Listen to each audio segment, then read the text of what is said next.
4 centuries ago, a document was published in London that claimed to offer a method for cheating human mortality. It outlined a specific mechanical process for preserving life against the laws of biology. The 1609 edition of William Shakespeare's sonnets is typically categorized as romantic literature. The original title page, however, broadcasts an immediate urgency. Never before imprinted. It was rushed to press, presenting an argument the author felt was vital to the public's survival. The opening sequence of verses immediately addresses the harsh structural problem of physical decay. It treats the human body as a failing machine. If time is an active predator, then this text offers a systematic response, an effort to engineer a survival strategy against the very clock it just defined. The argument begins with gentle work. Over years of youthful growth, time meticulously builds an organism to its absolute physical peak. The central paradox is that the engine of creation is also the engine of destruction. The chronological force that carefully assembled that peak form immediately turns against it. Biological perfection exists only as a fleeting transition point. Once an organism achieves maximum vitality, the architecture begins to fail. Every subsequent moment is a step into degradation. A fast-forward view reveals the trap. A biological system reaches full bloom for a fraction of a second, and then its cellular structure collapses. The exact mechanism that makes beauty possible guarantees its erasure. Growth leads directly and inevitably to ruin.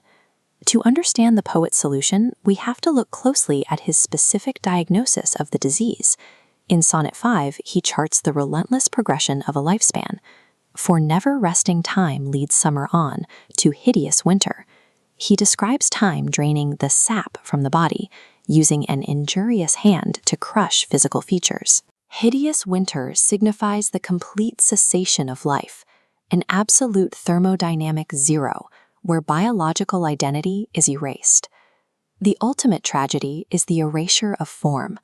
When the physical structure is destroyed, no trace remains that the original beauty ever existed in the first place. This loss follows an unforgiving equation. Entropy always increases, making decay a guaranteed rule of the biological clock. Plotted against the timeline of a human lifespan, vitality is a brief, microscopic spike. Erasure is the permanent baseline. No physical structure can withstand this persistent biological pressure. Carbon-based organisms lack the durability to survive the environment that created them.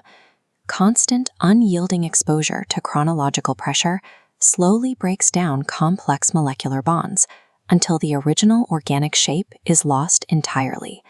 Since fighting the physical aging process is a losing battle, the strategy must move towards an engineered, unnatural form of preservation. Shakespeare proposes a technological loophole. If the physical body cannot be saved, its contents must be extracted. He turns to the logic of alchemy. He identifies distillation as the mechanism for survival.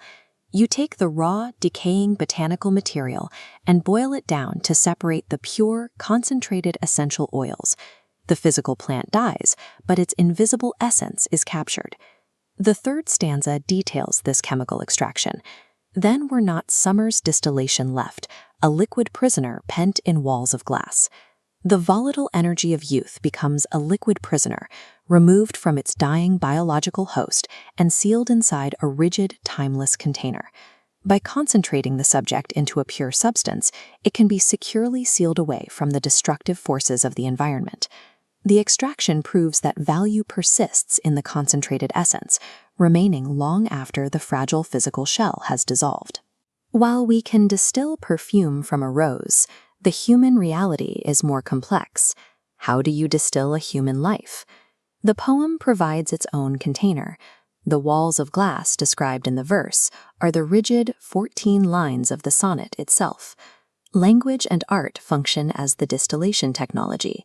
By writing the subject down, the artist chemically isolates their character from their physical body. The subject's body will eventually age and disappear, but because their defining qualities are locked inside the fixed syllables of the verse, their core substance remains active. The final couplet of the poem anchors this realization. Lease but their show, their substance still lives sweet. Art is the ultimate alchemy. It is the only process capable of transforming temporary physical beauty into immortal, indestructible permanence.